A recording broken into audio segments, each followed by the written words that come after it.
Hi, இன்னைக்கு Baakiyalakshmi kitchen and பிளாக்ஸில் Pongal கூட்டு குழம்பு பார்க்கலாம் வாங்க.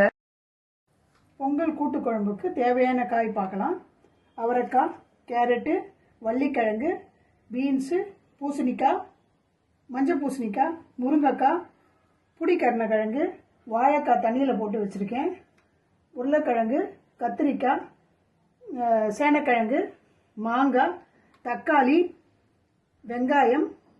இது துவரை மொச்சை எனக்கு கிடைக்கல, அதனால் துவரையை வச்சு இன்றைக்கி பொங்கல் கூட்டு குழம்பு பார்க்கலாம் வாங்க.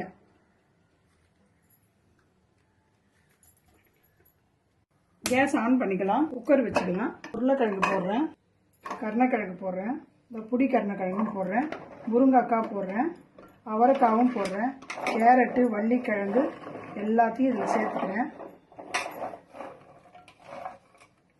கத்திரிக்காயும் போட்டுடுறேன், வெங்காயம், தக்காளி, துவரையும் இதில் சேர்த்துடுறேன், மாங்காயும் மஞ்சள் பூசணிக்காயும் அப்புறம் ஒரு வேக்காடு வந்தவொடனே போட்டுக்கலாம். இதில் சேர்த்துக்கிறேன். இது ஒரு சொம்பு தண்ணி விடுறேன், நல்லா கலந்து விட்டுக்கலாம். வாழைக்காவையும் சேர்த்துக்கிறேன். ஒரு ஸ்பூன் மஞ்சள் பொடி போடுறேன். குழம்பு மிளகா பொடி, வீட்டு மிளகா பொடி தான் 3 ஸ்பூன் போட்டுக்கிறேன். இது நல்லா கலந்து விட்டுக்கலாம். விசில் வந்தவுடனே இதை நம்ம இறக்கிக்கலாம். அப்புறம் மூடிட்டேன்.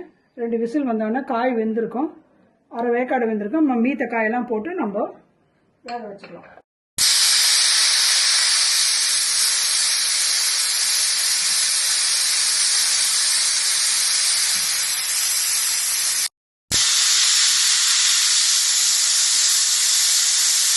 இது ஆறிடுச்சு, இது திறந்துக்கலாம்.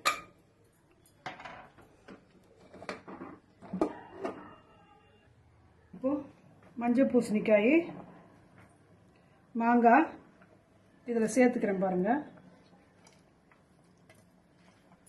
ஒரு எலுமிச்சம்பழம் அளவு புளி கரைச்சி அந்த தண்ணியை எடுத்து வச்சுருக்கேன், 1 டம்ளர் தண்ணியில். இதையும் இதில் சேர்த்துக்கிறேன். இப்போ இதில் வெந்துடும். இது நல்லா வேகட்டும். நம்ம அப்புறமேட்டு தாளிச்சிக்கலாம். பூசணிக்காவும் மாங்காவும் கொஞ்சம் வேகட்டும், அப்புறம் தாளிச்சிக்கலாம்.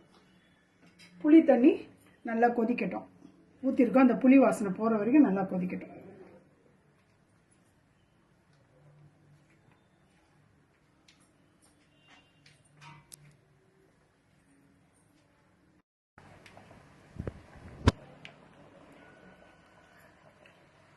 பாருங்க, குழம்பு ரெடி ஆயிடுச்சு. இதை நம்ம தாளிச்சிக்கலாம். இது பொங்கலுக்கு செஞ்சோம்னா நாங்கள் பூண்டு போட மாட்டோம், அதனால் வெங்காயம் தக்காளி தான் போட்டோம். இப்போ இதை தாளிச்சிக்கலாம்.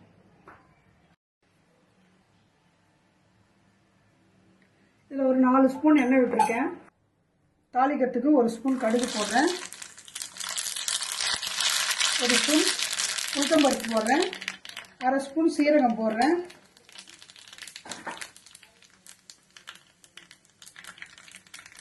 நல்லா பொரியட்டும். கருவேப்பிலை ஒரு கைப்பிடி அளவு போடுறேன்.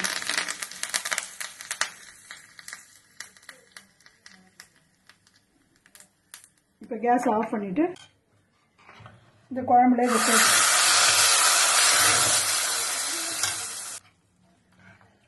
குழம்பு பாருங்கள் ரெடி ஆயிடுச்சு. தாளிச்சிட்டோம். இது தோசைக்கு, சாப்பாட்டுக்கு, இட்லிக்கு 3க்குமே இந்த கூட்டு குழம்பு நல்லாயிருக்கும். அதுவும் மறுநாள் வச்சு சாப்பிட்டிங்கன்னா ரொம்ப நல்லாயிருக்கும்.